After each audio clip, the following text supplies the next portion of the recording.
the total freak show in the association last night. And don't twist that up. I mean that in the best way possible. Every year, for instance, you hear my dude, Bruce Feldman, come in and lay out his, quote, freaks list of the biggest freaks in college football. It's essentially the ultimate athletic compliment. And that's how I mean it when I say last night was a total freak show in the association. And even calling it a freak show doesn't really seem to be strong enough. Or freaky enough. I'm also not sure which freak was the freakiest of all last night. Remember Giannis, he's got a take on that. Freaky.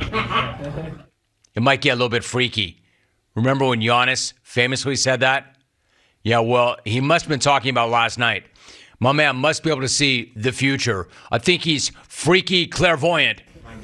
It got freaky, all right. The Greek freak was definitely in on the freak last night, the freak show. No question it got freaky. My question is, which freak was most impressive? Where do we start? I didn't think it was possible to top Giannis and Wemby going back and forth in crunch time in San Antonio. It couldn't get any better than that, right? Could not get any better than that. But then the Joker in the late game was like, psst, please. Please. The Joker was like, do you know who the hell I am? You know who the hell I am?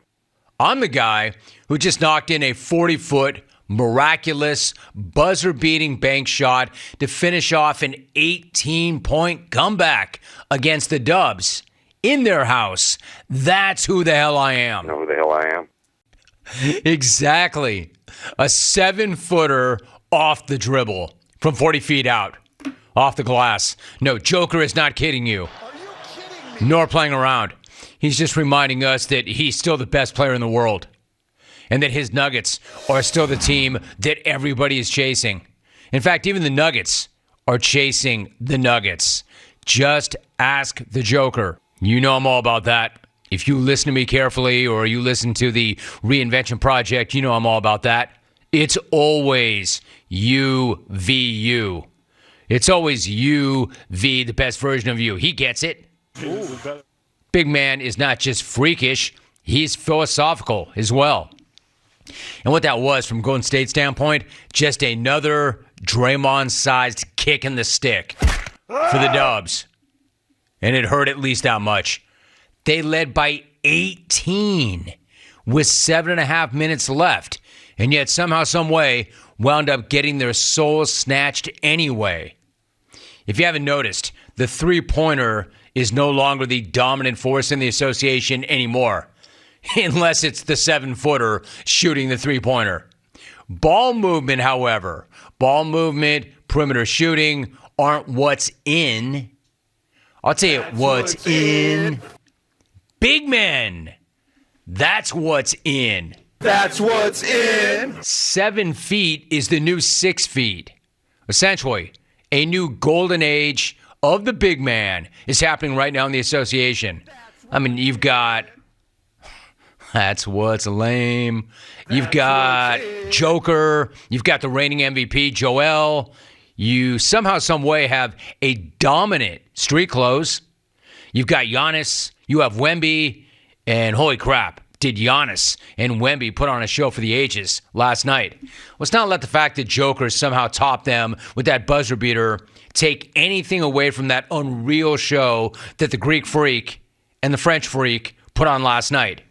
And it went all the way down to the wire also. Been a tough year for the Spurs, to put it mildly. It's been a horrible year for the Spurs. But they played maybe their best all-around game last night, and they hung in right until the very end. Check out this sequence with just over a minute left. Wemby swat into Wemby transition 3 to tie the game. An amazing sequence in and of itself, right? But that was nothing compared to the Wemby swat that came about 40 seconds later. I literally can't stop watching it. I've been watching it on a loop ever since it happened. I can't stop watching it. It's actually insane. Bucks up by 3. Giannis driving to slam home the dagger. Wemby rising up and says, get that crap right the hell out of here. I'm not even kidding. I think I've seen it 500 times, and I still can't believe it. I think I've seen it 500 times, and I still can't believe it, and I still can't stop watching it. Cannot stop watching it. Who knew Wemby, at this age, had that kind of upper body strength to rise up and reject a Giannis dunk the way he did? Who knew anybody had the upper body strength to Mutombo a Giannis dunk the way he did?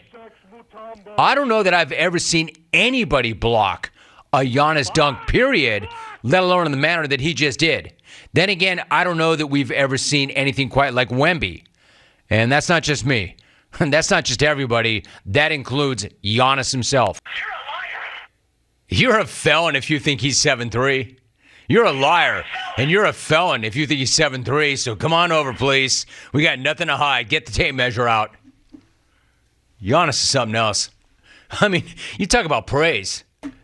Yeah, I think it's safe to say, my man, that nobody has ever seen anything quite like this dude. Which is why I do have to ask, how the hell do the Spurs only have 5 wins right now? How the hell is Pop totally skating for it too? Not long ago, it would have been hard to imagine, even imagine or fathom, a Greg Popovich team, a Greg Popovich coached Spurs team stuck on 5 wins in January. Now it's happening. And there's a unicorn running around in silver and black every single night. And they're stuck on 5 wins in January, and Pop is getting no heat for it at all. And don't get this twisted either. The man's a legend, one of the very best ever. He has run an incredible organization for a very long time. But the same goes, for instance, for the Hood Man. Follow me on this. The Hood Man couldn't be getting any more heat, and Pop's getting, like, no heat. Are you following me, camera guy? Hoodman couldn't be under any more fire or have more people rooting for his demise, and yet nothing sticks to Pop. Why is that?